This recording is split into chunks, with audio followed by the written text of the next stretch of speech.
हाँ जी, देखो पहले मायोग्लोबिन के कुछ कैरेक्टरिस्टिक्स फीचर्स हैं वो आप लोगों को पता होने चाहिए। मायोग्लोबिन क्या होता है बेटा? Myoglobin is a heme containing protein. क्या होता है? हीम कंटेनिंग प्रोटीन होता है, जिसको हम मेटालोप्रोटीन या फिर मेटालोपोरफायरिन बोल सकते हैं। ठीक है, नेक्स्ट पॉइंट इसका जो बनेगा, जो मायोग्लोबिन होता है बेटा वो मोनोमर ही होता है हीमोग्लोबिन का, और वो किससे बनता है? वन हीम ग्रुप से, जो कि कनेक्टेड होता है एक ग्लोब्यूल से। किससे कनेक्टेड होता है? ग्लोबिन से। ग्लोबिन क्या होती है? ग्लोबिन एक पॉलीपेप्टाइड चेन है। ग्लोबिन क्या है? पॉलीपेप्टाइड चेन है। नेक्स्ट जो पॉइंट बनेगा वो हमारा ये बनेगा, इन मायोग्लोबिन जो हीम ग्रुप है वो कहाँ पे एम्बेडेड होता है?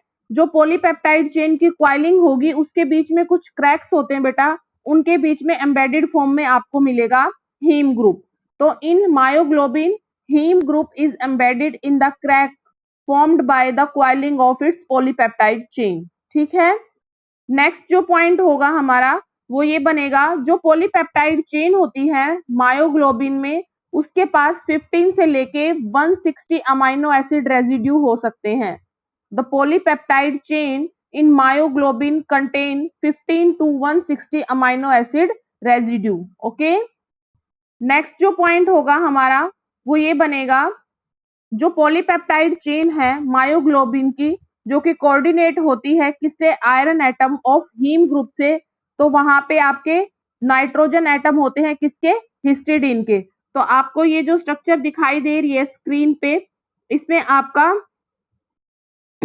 आयरन जो है वो Fe2 पॉजिटिव ऑक्सीडेशन स्टेट में है और 4 नाइट्रोजन हिस्टिडीन ग्रुप से अटैच है ये। ठीक है, नेक्स्ट आपका पॉइंट जो होगा वो होगा, जो मोलर मास होता है हमारा मायोग्लोबिन का वो होता है 17000। ठीक है, नेक्स्ट अब है, जब हमारा मायोग्लोबिन ऑक्सीजन के साथ कनेक्टेड होता है तो उसको हम क्या बोलेंगे, और जब वो विदाउट ऑक्सीजन है तो तब उसको हम क्या बोलेंगे? तो ये जो आपको स्ट्रक्चर दिखाई दे रही है बेटा स्क्रीन पे, ये आपके नीचे लिखा भी हुआ है कि डीऑक्सी मायोग्लोबिन है। डीऑक्सी मायोग्लोबिन का मतलब क्या है? स्क्रीन शो नहीं हो रही, कोई बात नहीं, मैं आप लोगों की क्लास की रिकॉर्डिंग कर रही हूँ, आपको मैं बाद में व्हाट्सएप पे सेंड कर दूंगी, उसमें देख लेना। ठीक है, सुन लो। ठीक है बेटा, उसमें आपको हाँ सिर्फ सुन लो। जो मायोग्लोबिन होता है वो क्या होता है, जब वो ऑक्सीजन को टेकअप कर लेता है तो उसको हम ऑक्सीजनेटेड मायोग्लोबिन या फिर ऑक्सी मायोग्लोबिन बोलते हैं। उसको हम रिप्रेजेंट करते हैं OXY-MB से। ठीक है, और बेटा जब आपका मायोग्लोबिन के पास ऑक्सीजन टेकअप नहीं कर पाता, myoglobin which has not taken up oxygen, उसको हम बोलते हैं डीऑक्सी मायोग्लोबिन, और उसको हम सिंपली मायोग्लोबिन भी बोल सकते हैं, और उसको रिप्रेजेंट करने का तरीका है DEOXY-MB। ठीक है, तो जो स्ट्रक्चर आप लोगों को दिखाई दे रही है, ठीक है बेटा, वो क्या है आपकी, उसके 4 तो सिमिलर जैसे आपने हीमोग्लोबिन में किया था, 4 जो आपकी हिस्टिडीन रिंग्स हैं उस पे तो वही फंक्शनल ग्रुप है, पर जो 2 एक्सियल पोजीशन है इसकी, एक पे तो आपकी पॉलीपेप्टाइड चेन कनेक्टेड है, दूसरी तरफ आपका कुछ भी कनेक्ट करके नहीं दिखाया हुआ। यदि इस पोजीशन पे आपका ऑक्सीजन आके अटैच हो जाता है, एक एक्सियल पोजीशन पे आपका यदि ऑक्सीजन कनेक्ट हो जाएगा तो उसको हम ऑक्सीजनेटेड बोलेंगे, और ये जो स्ट्रक्चर शो हो रही है बेटा ये आपकी डीऑक्सीजनेटेड की है। ठीक है, तो मायोग्लोबिन की ये प्रॉपर्टीज हैं कुछ। उसके बाद अब बात आती है कि हमने इसको 2 क्लासेस में कैटेगराइज किया है, डीऑक्सी मायोग्लोबिन और ऑक्सी मायोग्लोबिन। तो इनमें क्या डिफरेंस है बेटा? अभी भी शो नहीं हो रही है आप लोगों को?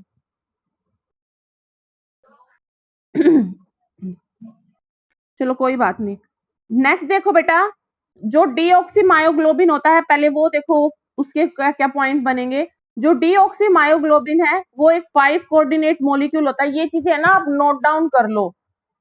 ठीक है, ये आपको बुक में है ना बहुत ही लेंथी फॉर्म में दिया हुआ है, मैंने बहुत शॉर्ट किया हुआ है, तो आप लोग ये चीजें नोट कर लो। जो डीऑक्सीमायोग्लोबिन है बेटा, वो आपका 5 कोऑर्डिनेटेड मॉलिक्यूल है जिसकी ज्योमेट्री होती है स्क्वायर पिरामिडल। ठीक है, यहाँ पे जो 4 कोऑर्डिनेशन पोजीशन है वो ऑक्यूपाइड होती हैं किससे? 4 पोरफायरिन नाइट्रोजन एटम से। और जो 5th पोजीशन है वो हमारी है नाइट्रोजन एटम ऑफ एमिडाजोल। ठीक है, 4 पोजीशन तो है हमारी 4 पोरफायरिन नाइट्रोजन एटम से, और 5th जो कोऑर्डिनेशन पोजीशन है बेटा वो ऑक्यूपाइड होती है किससे? Nitrogen atom of एमिडाजोल।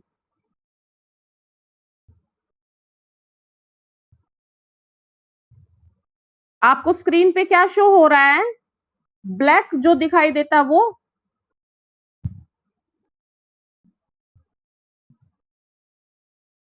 एमेडाजोल। ठीक है, of histidine residue which is linked with protein, और वो किससे कनेक्टेड है बेटा? आपका प्रोटीन से कनेक्टेड है।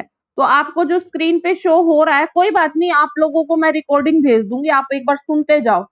तो जो स्क्रीन पे शो हो रहा है, यहाँ पे जो सेंट्रल मेटल एटम है वो आयरन है, उसके साथ 4 आपके नाइट्रोजन एटम कनेक्टेड है, और ये ऑक्सीजनेटेड मायोग्लोबिन है तो बेटा इसके साथ ऑक्सीजन भी है। जो इसकी ऊपर वाली एक्सियल पोजीशन है वहां पे आपके नाइट्रोजन एटम ऑफ एमिडाजोल कनेक्टेड है और उसके साथ एक प्रोटीन कनेक्ट है। ठीक है, तो ये इसकी स्ट्रक्चर हो जाएगी।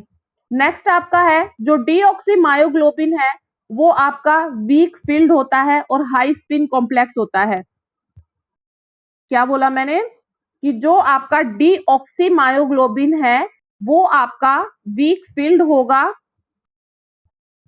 अभी क्लास ओवर होगी ना, मैं तभी रिकॉर्डिंग भेज दूंगी, आप देख लेना बाद में। नेक्स्ट होता है आपका हाई स्पिन। तो this complex has paramagnetic nature.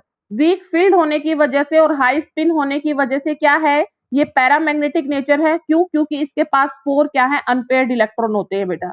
ठीक है, नेक्स्ट पॉइंट जो होगा डीऑक्सीमायोग्लोबिन का वो ये होता है कि यहाँ पे जो सेंट्रल मेटल एटम है और जो नाइट्रोजन कनेक्टेड है उनके बीच की जो डिस्टेंस है वो 118 पिकोमीटर होती है, जो कि लार्जर है किससे? Central hole of porphyrin ring से। तो मैंने तुम्हें लास्ट लेक्चर में बताया हुआ है कि जब आपका सेंट्रल होल से यदि बड़ा साइज हो तो वहां पे जो एडजस्टमेंट होती है वो नहीं होंगी, रीएडजस्टमेंट नहीं कर पाता वो, क्योंकि छोटी चीज में आप बड़ी चीज को जबरदस्ती फिट नहीं कर सकते।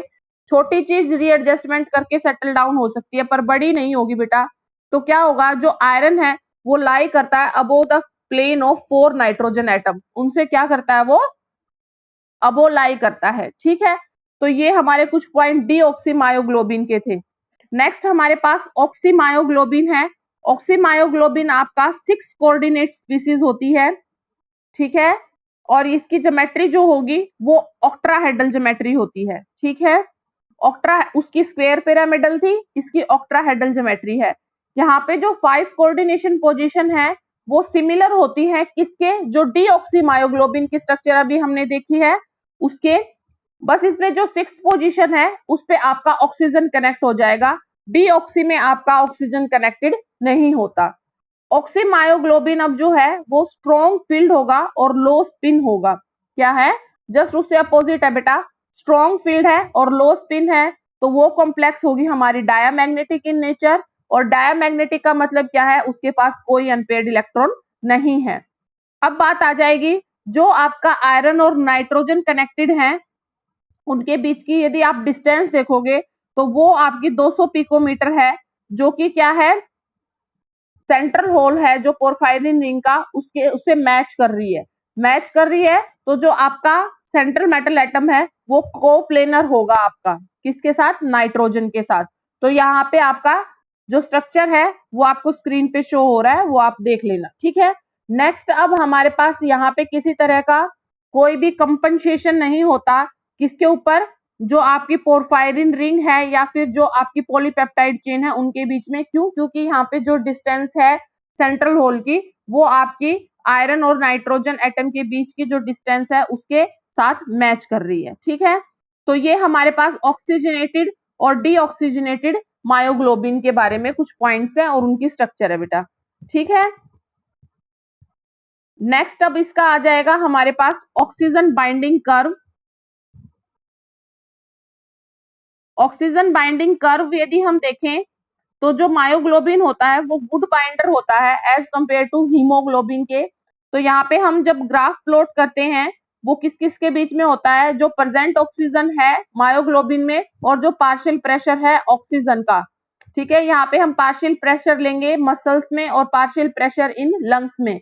तो एट हाई प्रेशर हमें ये देखने को मिलता है जो मायोग्लोबिन है वो गुड ऑक्सीजन बाइंडर है, ऑक्सीजन के साथ बाइंड अप कर लेगा और क्या बना देगा, MbO2। और ये MbO2 क्या है, ऑक्सीजनेटेड मायोग्लोबिन है। ठीक है, और मसल्स में इसकी जो बाइंडिंग कैपेसिटी है वो पुअर है।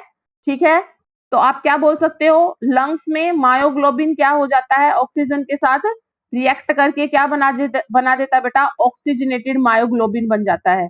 ठीक है, अब हमारे पास क्या आएगा, जो ये ऑक्सीजन है, अब ऑक्सीजन आई कहां से, लंग्स में पहले से ही ऑक्सीजन है आपकी हीमोग्लोबिन के पास।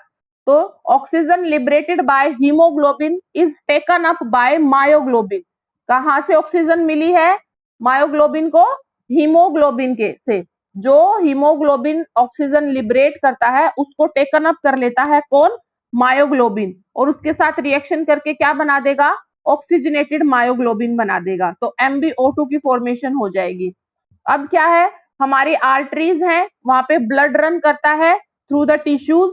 तो ऑक्सीजन बाइंड करी है जो किसके साथ, मायोग्लोबिन के साथ, वो क्या हो जाएगी वहां पे जाके फ्री हो जाएगी। अब ये जो फ्री ऑक्सीजन है बेटा ये क्या करेगी ये जो फ्री ऑक्सीजन है इसको यूज करेंगे कौन, ग्लूकोज कंबशन के लिए। कंबशन का मतलब यहाँ पे ऑक्सीडेशन होगा। तो हमारा C6H12O6 ऑक्सीजन को यूज करके क्या बनाएगा, CO2 H2O, और यहाँ पे जो एनर्जी निकलेगी वो ATP की फॉर्म में निकल जाएगी। तो हमारे पास ये रिएक्शन हो जाएगी यहाँ पे।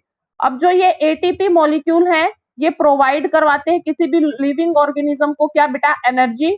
किस लिए, टू परफॉर्म मेटाबॉलिक एक्टिविटीज और हमारे बॉडी टेम्परेचर को मेंटेन करते हैं।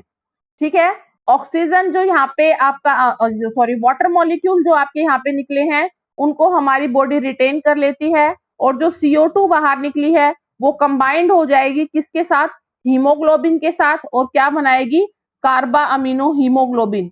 क्या बनाएगी, कार्बा अमीनो हीमोग्लोबिन। फिर डिकम्पोज होके वो हमें क्या दे देगा, दोबारा से कार्बो अमीनो हीमोग्लोबिन। एक तो CO2 दोबारा से रिलीज हो जाएगी और साथ में हीमोग्लोबिन। अब जो ये CO2 आई है ये एक्सेल आउट हो जाएगी और हीमोग्लोबिन उसको दोबारा से क्या कर लेगा, यूज कर लेगा। तो इस तरह से ये साइकिल हमारी चलती रहती है। दोबारा से सुनो बेटा, आपका जो रोल है मायोग्लोबिन का इन बायोलॉजिकल सिस्टम, तो मायोग्लोबिन जो ऑक्सीजन का यूज करता है वो कहां से करता है, जो हीमोग्लोबिन लिबरेट करता है उस ऑक्सीजन का टेकन अप करके रिएक्शन करके MbO2 बना लेगा। MbO2 क्या है, एक ऑक्सीजनेटेड मायोग्लोबिन है। फिर हमारा क्या होता है, हमारी आर्टरीज में ब्लड रन करता है थ्रू द टिश्यू, वहां पे जाके जो बाइंड अप हुई थी ऑक्सीजन मायोग्लोबिन के साथ वो फ्री हो जाती है। उस ऑक्सीजन का यूज करता है कौन, ग्लूकोज, क्या करने के लिए, लिबरेशन ऑफ CO2। जो CO2 लिबरेट हुई है वो दोबारा से कंबाइन हो जाएगी हीमोग्लोबिन के साथ और वो कार्बा अमीनो हीमोग्लोबिन बना लेगी, which decompose to give CO2 and haemoglobin. वो दोबारा से फिर क्या दे देती है हमें, CO2 और हीमोग्लोबिन। CO2 तो एक्सेल आउट हो जाएगी and hemoglobin goes to lungs for reuse. ठीक है, इस तरह से ये साइकिल हमारी चलती रहेगी। तो ये हमारा था मायोग्लोबिन की स्ट्रक्चर। फिर मायोग्लोबिन की सिंपल स्ट्रक्चर हमारे पास दो तरह, सिंपली फॉर्म में दो तरह की है, ऑक्सीजनेटेड और डीऑक्सीजनेटेड, वो हमने कर ली। फिर इसका है हमारा ग्राफ। ग्राफ में हमने ये देखा कि हाई प्रेशर पे लंग्स में क्या होता है, मायोग्लोबिन गुड बाइंडर होता है ऑक्सीजन का। ठीक है, और मसल्स में वो क्या होता है, लो प्रेशर पे पुअर बाइंडर होता है। उसके बाद हमने इसका बायोलॉजिकल रोल देखा कि हमारी बॉडी में किस तरह से इसका यूज करते हैं हम। तो आज का लेक्चर इतना ही करेंगे। मायोग्लोबिन की स्ट्रक्चर आप लोगों को समझ में आ गई होगी आई थिंक। ठीक है, लास्ट टॉपिक जो बचा इस चैप्टर का वो है बेटा नाइट्रोजन फिक्सेशन, वो हम नेक्स्ट टाइम करेंगे। ओके, समझ में आ गया? ठीक है, मैं इस लेक्चर की रिकॉर्डिंग तुम्हें भेज दूंगी अभी। ठीक है। अटेंडेंस सेंड कर देना बेटा। Okay okay. हाँ जी।